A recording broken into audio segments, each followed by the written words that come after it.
AP BJP రాష్ట్ర అధ్యక్షుడిగా మాజీ ఎమ్మెల్సీ పీవీఎన్ మాధవ్ పేరు దాదాపు ఖరారయ్యింది. ఆయన పేరును అధిష్టానం ఖరారు చేసినట్లు సమాచారం.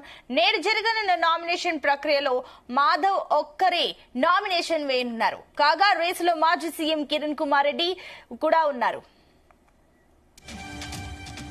ఇక ఏపీ బీజేపీ రాష్ట్ర అధ్యక్షుడిగా మాజీ ఎమ్మెల్సీ పీవీఎన్ మాధవ్ పేరు దాదాపు ఖరారైంది. ఆయన పేరును అధిష్టానం ఖరారు చేసినట్లు సమాచారం. నేడు జరగనున్న నామినేషన్ ప్రక్రియలో మాధవ్ ఒకరే నామినేషన్ వేయనున్నారు. కాగా రేసులో మాజీ సీఎం కిరణ్ కుమార్ రెడ్డి, ఎమ్మెల్యే సుజనా చౌదరి, రాజ్యసభ మాజీ సభ్యుడు జీవీఎల్ నరసింహారావు, మాజీ ఎమ్మెల్సీ పీవీఎన్ మాధవ్, నరసింహారెడ్డి, విష్ణువర్ధన్ రెడ్డి పోటీ పడుతున్నారు. వీరిలో బీజేపీ హైకమాండ్ మాధవ్ వైపు మొగ్గు చూపినట్లు తెలుస్తోంది.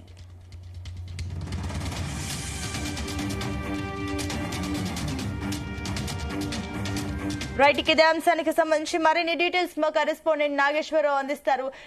నాగేశ్వరరావు, అటు ఏపీ బీజేపీ సంబంధించి కూడా అధ్యక్షులుగా అటు ఏదైతే మాధవ్ వైపు మొగ్గు చూపుతున్నట్లు తెలుస్తుంది. ఏంటి, ఎందుకు మాధవే అని హైకమాండ్ డిసైడ్ చేస్తుంది? ఆంధ్రప్రదేశ్ రాష్ట్ర బీజేపీ అధ్యక్షుడికి సంబంధించి కాకరేపుతుంది. ఆంధ్రప్రదేశ్ లో ఇప్పటిదాకా ఏదైతే ఆంధ్రప్రదేశ్ రాష్ట్ర బీజేపీ అధ్యక్షుడి ఎన్నికకు సంబంధించి ఎప్పుడు నెలకొన్న ఉత్కంఠ నేడు నెలకొందనటంలో కూడా ఎటువంటి సందేహం లేదు. దీనికి ప్రధాన కారణం ఎన్డీఏ గవర్నమెంట్ ఆంధ్రప్రదేశ్ లో అధికారంలో ఉండటం, ఎన్డీఏ కూటమి, అలాగే ఆ ప్రభుత్వంలో బీజేపీ పాలు పంచుకోవటం, అలాగే ప్రభుత్వానికి సంబంధించి ఎటువంటి కార్యక్రమాలకైనా ప్రభుత్వంతో పాటు పాలు పంచుకొని అధికార కార్యక్రమాలు ఉంటున్న నేపథ్యంలో ఆంధ్రప్రదేశ్ బీజేపీ రాష్ట్ర అధ్యక్షుడికి సంబంధించి డిమాండ్ బాగా పెరిగిన పరిస్థితి ఉంది, ఉత్కంఠ రేగుతున్న పరిస్థితి ఉంది. ఎవరు అవ్వబోతున్నారా, ఎవరు అవుతారా అనే దాని మీద గత 3 నుంచి 4 నెలల దాకా పెద్ద ఎత్తున సంసిద్ధత నెలకొన్న పరిస్థితి అయితే ఉంది. నిన్న మొన్నటి దాకా సైలెంట్ గా ఉన్న ఆంధ్రప్రదేశ్ రాష్ట్ర బీజేపీ అధ్యక్షుడికి సంబంధించి రేసులో మాజీ ఎమ్మెల్సీ భారతీయ జనతా యువమోర్చా యువజన సంఘానికి రాష్ట్ర ప్రధాన కార్యదర్శి చేశారు. చిన్నప్పటి నుంచి చిన్నతనం నుంచి ఆర్ఎస్ఎస్ లో మెదిగిన వ్యక్తి, అలాగే అఖిల భారత విద్యార్థి పరిషత్తు, బీజేవైఎం, భారతీయ జనతా యువమోర్చాతో పాటు భారతీయ జనతా పార్టీ రాష్ట్ర ప్రధాన కార్యదర్శిగా పనిచేసిన మాజీ ఎమ్మెల్సీ మాధవ్ కి సంబంధించి రేసులో ముందడుగు పెట్టినట్లు కూడా మనకు అర్థమవుతోంది. అధిష్టానం కూడా కొంత మేరకు ఎమ్మెల్సీ మాధవ్ కి సంబంధించి మొగ్గు చూపినట్లు కూడా కొంత మేరకు సమాచారం అందుతుంది. ఇప్పటికే కాచి వడపోత పట్టిన సంధాన ఆంధ్రప్రదేశ్ లో బీజేపీ రాష్ట్ర అధ్యక్షుడు ఎవరిని పెట్టాలన్నా గానీ గతంలో అంతగా పేరు ప్రతిష్టలైన రాష్ట్ర అధ్యక్షుడి పదవి ఎవరు మోసినా గానీ పెద్ద డిమాండ్ గా ఉండలేదన్న మాట కూడా జగమెరిగిన సత్యం. కానీ కూటమి ప్రభుత్వం ఆంధ్రప్రదేశ్ లో ఉండటం, దాంట్లో ఎన్డీఏ గవర్నమెంట్ ఉండటం, ఎన్డీఏలో బీజేపీ ప్రముఖ పాత్ర పోషించడంతో ఆంధ్రప్రదేశ్ లోని బీజేపీ రాష్ట్ర అధ్యక్షుడి పదవి చాలా కీలకంగా మారింది. ఈ నేపథ్యంలోనే రాష్ట్ర అధ్యక్షుడు ఎవరవుతారా అనే సంసిద్ధత నెలకొని ఉంది. గత 3-4 నెలల నుంచి అధిష్టానానికి కూడా రాష్ట్ర బీజేపీ అధ్యక్షుడిగా ఎవరిని నియమించాలనేది పెద్ద ఎత్తున ఒక రకంగా తలనొప్పిగా మారిందనటంలో కూడా ఎటువంటి సందేహం లేదు. ఏదైతే రాయలసీమ ప్రాంతం నుంచి ఒక రెడ్డిని రాష్ట్ర అధ్యక్షుడిగా చేస్తే పార్టీ బూత్ లెవెల్ నుంచి కూడా అభివృద్ధి చెందుకుంటా వస్తుంది, పార్టీ నిర్మాణంలో కీలక బాధ్యత వహిస్తారని అనుకున్నారు. అలాగే ఆర్ఎస్ఎస్ కి సంబంధించిన వ్యక్తిని బీజేపీ రాష్ట్ర అధ్యక్షుడిగా చేసిన పక్షంలో కీలకంగా ఆంధ్రప్రదేశ్ లో కూటమి ప్రభుత్వంలో ఉన్న బీజేపీని కీలకంగా ప్రతి ఒక్కరికి న్యాయం జరుపుకుంటా ముందుకు తీసుకెళ్తా పార్టీ నిర్మాణాన్ని చేపడతారన్న ఉద్దేశం మరో పక్క ఉంది. అయితే ఆంధ్రప్రదేశ్ బీజేపీ రాష్ట్ర అధ్యక్షుడి రేసులో దాదాపుగా ఇప్పటికే కొంతమంది పేర్లు ఖరారైనప్పటికీ కూడా అధిష్టానం ఎమ్మెల్సీ విశాఖపట్నం వాసి మాజీ ఎమ్మెల్సీ మాధవ్ కి సంబంధించి అధిష్టానం మొగ్గు చూపుతున్న పరిస్థితి అయితే ఉంది.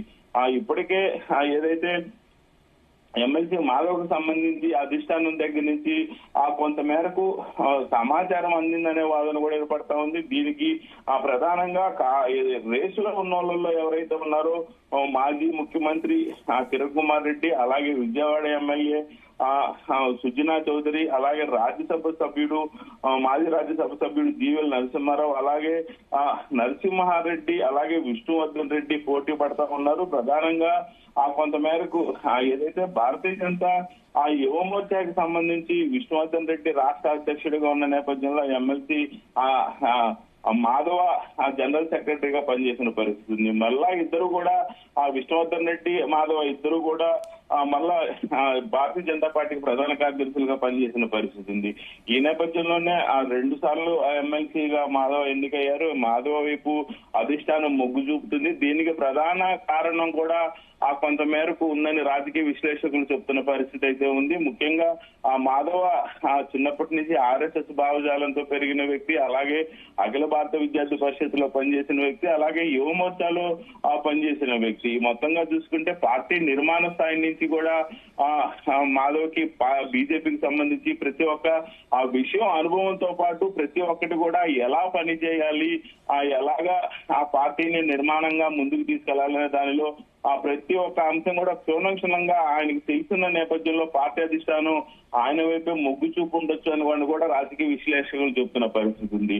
అలాగే ముఖ్యంగా ఏదైతే సుజనా చౌదరి పేరు మొదట బలంగా వినపడిన పరిస్థితి ఉంది. మాజీ ముఖ్యమంత్రి కిరణ్ కుమార్ రెడ్డి పేరు వినపడిన పరిస్థితి ఉంది. మాజీ రాజ్యసభ సభ్యులు జీవెల్ నరసింహారావు పేరు కూడా ప్రధానంగా వినపడిన పరిస్థితి ఉంది. అయితే వీరందరూ కూడా కొంత మేరకు వైఎస్ఆర్సీపీ పార్టీకి అనుకూలంగా వ్యవహరించే పరిస్థితి ఉండొచ్చేమోనన్న అధిష్టానం ఆలోచనలు చేసినట్టు కూడా విజయవాడ సర్కిల్లో పెద్ద ఎత్తున వినపడుతున్న మాట. రాజకీయ విశ్లేషకులు చెప్తున్న మాట కూడా పార్టీ అధిష్టానం ప్రధానంగా ఒక పక్క టీడీపీ, మరో పక్క జనసేనని కలుపుకుంటూ ముందుకెళ్లే వాళ్ళని పార్టీ రాష్ట్ర అధ్యక్షుడిగా చేసిన పక్షంలో ఆ పార్టీ అభివృద్ధికి కూడా పెద్ద ఎత్తున కంకణం కట్టుకుంటారు. అలాగే టీడీపీకి జనసేన పార్టీకి వ్యతిరేకంగా ఉండే వ్యక్తులను ఎవరైనా నియమించిన పక్షంలో వాళ్ళతో పొసగని పక్షంలో పార్టీ అభివృద్ధి కుంటుపడుతుందన్న ఆలోచన కూడా చేసినట్టు పెద్ద ఎత్తున సోషల్ మీడియాలో వినపడుతున్నమాట. మొత్తంగా చూసుకుంటే అధిష్టానం ఇటు పక్క ఎన్డీఏ కూటమిలో ఉన్న ప్రభుత్వం కాబట్టి టీడీపీ జనసేనతో పాటు ఆర్ఎస్ఎస్ భావజాలం, విద్యార్థి పరిషత్ భావజాలం, అలాగే యువజన సంఘంలో పనిచేసి కీలకంగా వ్యవహరించిన భారతీయ జనతా పార్టీకి సంబంధించి రాష్ట్ర అధ్యక్షుడిగా మాధవ పేరే కీలకంగా వినపడుతున్న నేపథ్యంలో అతనే అవ్వచ్చేమోనని ఊహాగానాలు ఆంధ్రప్రదేశ్ లో పెద్ద ఎత్తున వినపడుతున్న పరిస్థితి. నేటి ఉదయం 11 గంటలకి బీజేపీ రాష్ట్ర కార్యాలయం విజయవాడలో ఉంది ఆంధ్రప్రదేశ్. బీజేపీ రాష్ట్ర కార్యాలయానికి మాధవ చేరుకొని అక్కడ నామినేషన్ వేస్తారనే మాట కూడా వినపడుతున్న నేపథ్యం. మరోపక్క ఎవరైనా నామినేషన్ దాఖలు చేయొచ్చు అని ఆ పార్టీ అధిష్టానం సూచించిన నేపథ్యంలో మాధవ ఖచ్చితంగా నామినేషన్ వేస్తారు. మిగతా వాళ్ళు ఎవరు కూడా అధిష్టానం నుంచి హామీ రాలేదు కాబట్టి మిగతా వాళ్ళు కూడా నామినేషన్ వేయరనేది ఆ మాట వినపడుతున్న పరిస్థితి ఉంది. ఏదేమైనా మరికొద్ది సేపట్లో ఆంధ్రప్రదేశ్ రాష్ట్ర బీజేపీ కార్యాలయంలో అయితే ఎన్నికల కోలాహలం అయితే మొదలుపోతున్న పరిస్థితి అయితే ఉంది. Right Nageswara Rao, thank you.